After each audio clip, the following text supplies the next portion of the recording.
ঈদের ছুটি শুরু হওয়ার সাথে সাথে লোকজন বেশিরভাগই বাড়ি চলে গেছে। রাস্তাঘাট আজকে বেশ ফাঁকা ফাঁকা। আমরা আজকে যাচ্ছি, আমাদের এখানে ব্যাগ ট্যাগ সব গোছানো টোছানো হয়ে গেছে। বেশ রোদ উঠে গেছে, সকাল সকাল বের হতে পারলে ভালো হতো, কিন্তু কিছু করার নেই। সব কিছু গুছিয়ে টুছিয়ে নিতে নিতে একটু দেরি হয়ে গেছে, আর ঘুম থেকে উঠেছি একটু দেরি করে। বাইরে বের হওয়ার আগে তোমাদের দাদা সব কিছু আরেকবার নতুন করে দেখে শুনে নিচ্ছে সব কিছু ঠিকঠাক আছে কি না। বাসা মোটামুটি ফাঁকা, আমরা আজকে চলে যাচ্ছি। লম্বা ছুটি পড়লে পরে বাড়িতে যাওয়ার জন্য মনটা সবসময় ছুটে যায়। আর এই যে বাড়িতে যাওয়ার আগে যে ফিলিংসটা কাজ করে, যারা বাড়ি থেকে দূরে থাকে তারা সবাই এটা কম বেশি বুঝতে পারবে। আমরা কিন্তু বাসা থেকে কিছু খেয়ে বেরোইনি, যদিও রোজা রমজানের দিন বাইরে ভালো নাস্তা পাবো কিনা এটা নিয়ে একটু সন্দেহ ছিল, কিন্তু আমাদের কপাল ভালো, একটা দোকানে বেশ ভালো নাস্তা বানাচ্ছিল, সেখান থেকে আমরা নাস্তা খেয়ে নিয়েছি। নাস্তা করে নিয়েছি, এখন রিক্সা নেব, রিক্সায় করে তারপরে যাব সিএনজি স্ট্যান্ড। প্রত্যেকবার বাসে গেলেও এবার কিন্তু আমরা বাসে যাব না, এবার আমরা যাব সিএনজিতে। আজকে রাস্তাঘাট ফাঁকা ঠিকই, কিন্তু রোদ উঠেছে প্রচুর। আজকে রোদে আমাদের ভীষণ কষ্ট হচ্ছে, আর আকাশটাও বেশ পরিষ্কার। ঢাকার দিকে বেশ ভালো গরম পড়ে গেছে, গ্রামে কী অবস্থা এখনও বলতে পারি না। তবে ঈদের ছুটিতে বাড়িতে যাচ্ছি, এবার মনে হচ্ছে ঈদের ছুটিটা গরমে আমাদের সবাইকেই কম বেশি বেশ ভোগাবে। দেখতে দেখতেই আমরা চলে এসেছি সিএনজি স্ট্যান্ডে। তোমাদের দাদা এসে দাঁড়ানোর সাথে সাথেই সব সিএনজিওয়ালারা তাকে ঘিরে ধরলো। কোন সিএনজি থেকে কোন সিএনজিতে উঠবো এটা নিয়ে আমরা বেশ কনফিউজড, কিন্তু তোমাদের দাদা কিন্তু খুব বিচক্ষণতার সাথে বেশ দর কষাকষি করেই একটা সিএনজি ঠিক করে নিল। আর আমরা সিএনজিতে উঠে বসেও পড়েছি। আজকে এত পরিমাণে গরম পড়েছে, আমার পক্ষে এই রোদের মধ্যে দাঁড়িয়ে থাকাটা একটু বেশি কষ্ট হয়ে যাচ্ছিল। সিএনজিটা ছাড়ার সাথে সাথে গাড়ির ভেতরে প্রচুর পরিমাণে বাতাস ঢুকতে শুরু করে দিয়েছে। ভেবেছিলাম সিএনজিটা ছাড়লে পরে হয়তো গরমটা একটু কমবে। বাতাস তো লাগছে ঠিকই, কিন্তু এই বাতাসটা গরম বাতাস। আজকে প্রচুর রোদ উঠেছে, আমাদের সিএনজিটা এখানে দাঁড়ালো, এপাশে সিএনজিতে গ্যাস ভরছে। তো আস্তে আস্তে গ্রামের দিকে ঢুকছি, ভালো লাগছে ভীষণ, গ্রামীণ পরিবেশ। ক্লান্ত পথিকের মতো একটু বটগাছের নিচে এসে দাঁড়ালাম, কিন্তু সেইখানেও শান্তি নেই। আজকে ভীষণ রোদ উঠেছে, একদম টাক ফাটা রোদ। বাইরে ধুলাবালিও প্রচুর, আর এই ধুলাবালির জন্য যাতে দোকানপাট নষ্ট না হয়ে যায় সেজন্য দেখলাম রাস্তার মধ্যে বেশ অনেকটাই জল ছিটিয়ে দিয়েছে। দেখতে দেখতে আমাদের গাড়িটাও চলতে শুরু করলো। আমি শুধু অপেক্ষায় দিন গুনছিলাম আর কতক্ষণ সময় লাগবে বাড়িতে পৌঁছাতে। আর এরই মধ্যে তোমাদের দাদা গাড়ির ভেতর ঘুমিয়ে পড়েছে, উৎস জেগে আছে এখনও, তাকে তাকে বাইরের দৃশ্যগুলো দেখছে। তোমাদের দাদা বরাবরই গাড়িতে উঠলে সে গাড়িতে ঘুমিয়ে পড়ে। তোমাদের দাদা তো ক্লান্ত শরীর নিয়ে নিশ্চিন্তে গাড়ির মধ্যে ঘুমিয়ে আছে। আমি বসে বসে গাড়ির জানালা দিয়ে বাইরের দৃশ্যগুলোকে দেখছিলাম। দূর থেকে দেখা যাচ্ছে এই নদীটা। নদীর জল এতই টলটলা দেখে মনে হচ্ছিল যদি একটু নেমে স্নান করে আসা যেত তাহলে খুব একটা বেশি মন্দ হতো না এই গরমে। আমরা দেখে দেখে নিমতলাতে চলে এসেছি, আর নিমতলাতে চলে আসা মানেই বাড়ির খুব কাছাকাছি চলে আসা। আমরা একটু নিমতলাতে নামলাম, এখান থেকে একটা তরমুজ কিনে নেব। আমাদের সিএনজি ওই যে সামনে দাঁড়িয়ে আছে।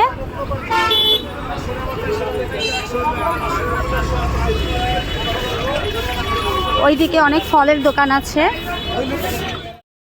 দেশীয় ফল দিয়ে বাজার কিন্তু এখন বেশ রমরমা, তবে এরই মধ্যে নাম্বার 1-এ আছে তরমুজ। এই গরমের মধ্যে গলার তৃষ্ণা মেটানোর জন্য তরমুজের কোনো বিকল্প নেই।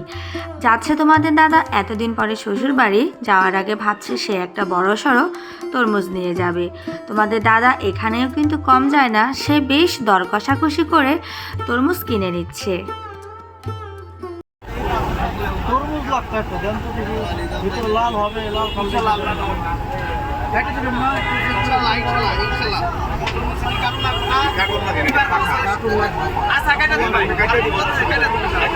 কয়েকটা দোকানের দাম নিয়ে যাচাই করার পরে অ্যাট লাস্ট এই ভাইটার থেকে তরমুজ কিনে নিয়েছে।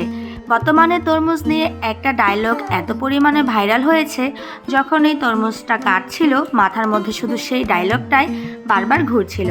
আর তোমাদের দাদা এখানে দাঁড়িয়ে দাঁড়িয়ে দেখছে তরমুজটা ভেতরে কতটুকু লাল হয়েছে। ওই কিরে ওই কিরে ওই কিরে মধু মধু মধু রসমালাই রসমালাই রসমালাই মধু ওই কিরে। কি বলো তো, তরমুজ দেখলেই এখন আমাদের মাথায় এই ডায়লগটা ঘুরতে থাকে না? তরমুজ নিয়ে আমরা বাড়ির দিকে রওনা দিলাম। কি সুন্দর গ্রামীণ রাস্তা, দুই ধারে বড় বড় গাছ, ছায়া সুশীতল এই রাস্তা দিয়ে যেতে আমার কিন্তু বেশ লাগছিল।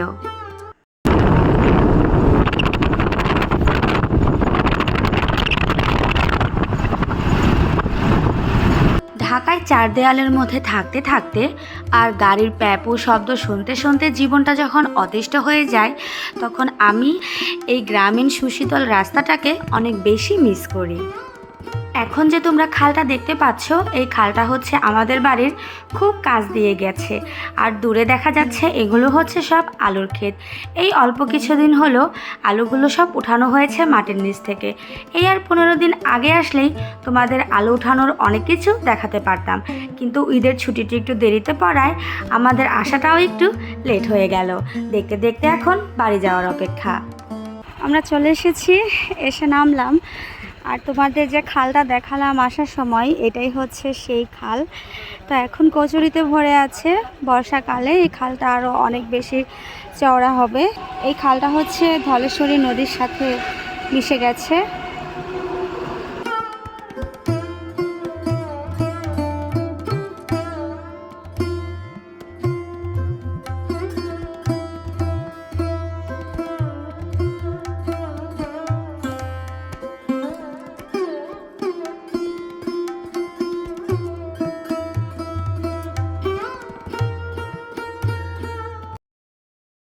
অবশেষে অপেক্ষার প্রহর শেষ হলো। দেখতে দেখতে চলে এসেছি বাড়িতে। আর এতটাই তৃষ্ণা লেগেছিল, একদম গলাটা শুকিয়ে পুরো কাঠ। এখন খেয়ে নিচ্ছি ঠান্ডা ঠান্ডা জল। জলটা খাইয়ে অনেক বেশি তৃপ্তি লাগলো, ঠান্ডা।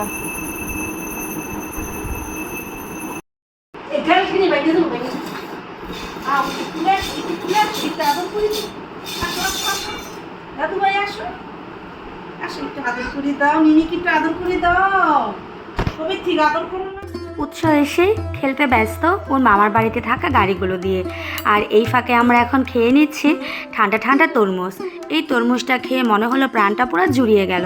বাইরে আজকে এতটা রোদ আর এতটা গরম ছিল, এই তরমুজটা খেয়ে সত্যি অনেক বেশি শান্তি পেলাম। বাসায় এসে স্নান টান করেছি, আসার সাথে সাথেই হচ্ছে ঠান্ডা জল, ফ্রিজে রাখা তরমুজ খেয়েছি। তো আসার পর আর অত একটা বেশি কষ্ট হয়নি। তো স্নান টান করে নিলাম। এখন হচ্ছে ভাত খাবো। ভাত বাড়াও হয়ে গেছে, সবাই ডাকাডাকি করছে। স্নান টান করার পরে এখন এত বেশি ভালো লাগছে।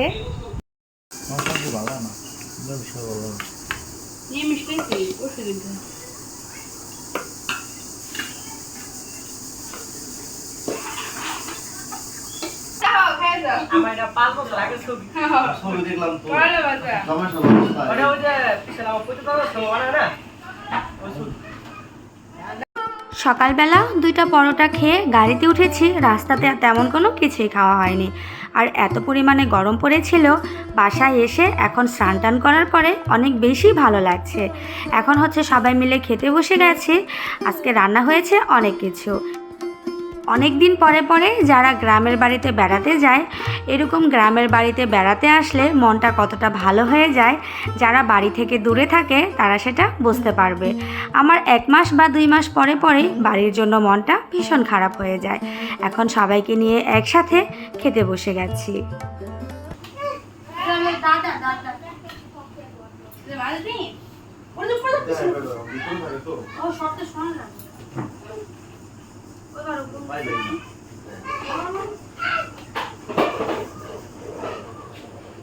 আমরা সকাল সকাল রওনা দিয়ে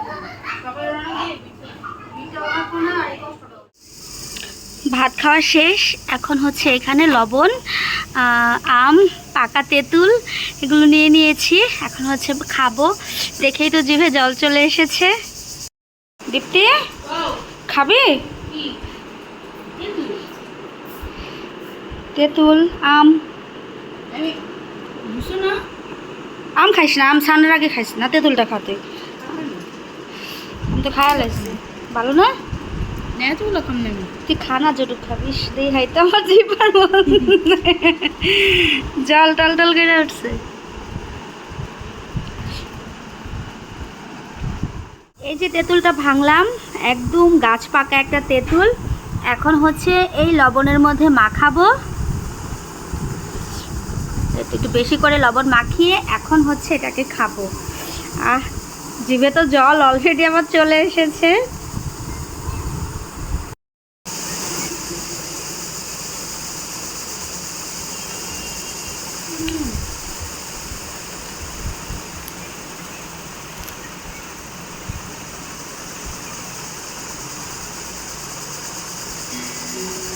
অনেক মজা, পাকা তেঁতুল আর গাছের হচ্ছে আম।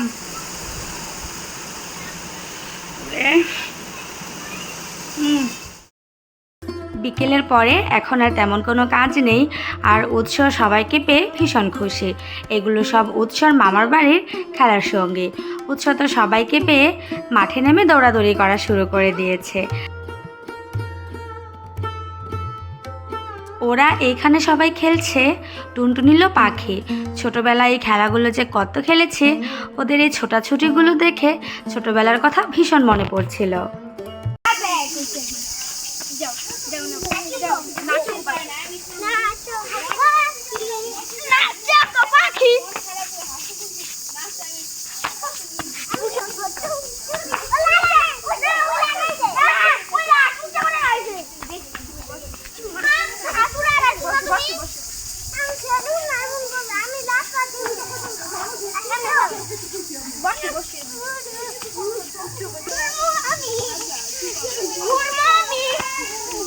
সারা শহর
আমার হচ্ছে এক কাজে দুই কাজ হয়ে গেছে।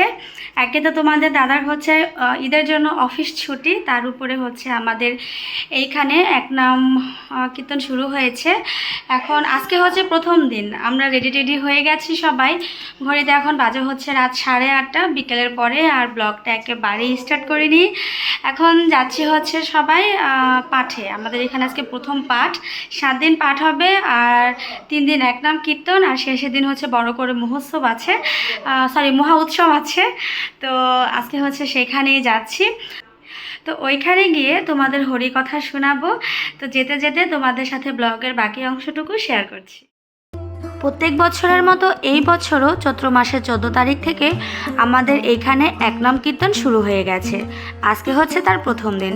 এবারের ঈদের ছুটিটা এত ভালো সময়ে পড়েছে যে এক নাম কীর্তনটা আমি এবার সম্পূর্ণটাই বাপের বাড়িই থাকতে পারবো। ভক্তদের যাতে আসতে যেতে কোনো অসুবিধা না হয়, তাই পুরো রাস্তা জুড়ে লাইটের ব্যবস্থা করে দিয়েছে। আর এই যে দেখো, প্রথম দিনেই কত কত ভক্তবিন্দু এখানে জড়ো হয়ে বসে গেছে একসাথে হরি কথা শোনার জন্য। গুরুদেব, আমি কি করে লিখবো? আমি যখন বাবার কথা ভাবি, গর্বে মাথাটা উঁচু হয়ে যায়।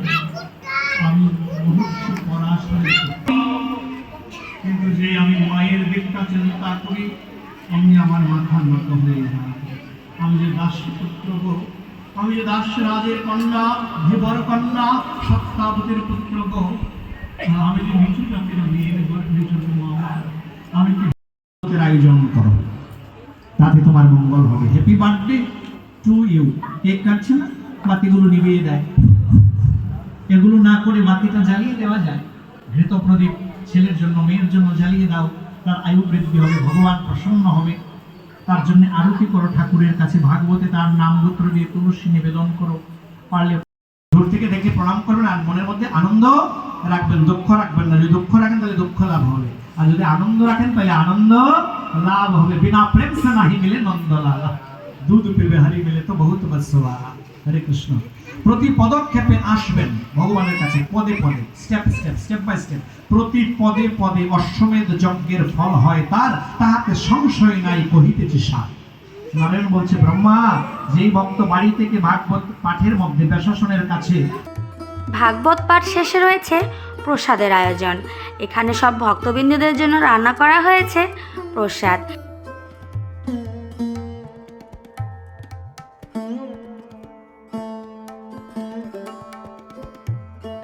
এই প্রসাদটা এত বেশি টেস্টি হয়, যেটা বাড়িতে হাজারবার চেষ্টা করলেও এই স্বাদটা কখনো আনা সম্ভব নয়। আমার কাছে তো এই প্রসাদটা খেতে বেশ ভালো লাগে। এখন আমরা সবাই একসাথে বসে প্রসাদ খেয়ে নেব। এখন আমরা সবাই প্রসাদের জন্য এখানে অপেক্ষা করছি, আর আমার ব্লগটাও এখন শেষ করে দিচ্ছি। তোমরা যারা শুরু থেকে শেষ পর্যন্ত আমার সম্পূর্ণ ব্লগটা দেখেছো, তাদের সবাইকে জানাচ্ছি অসংখ্য ধন্যবাদ।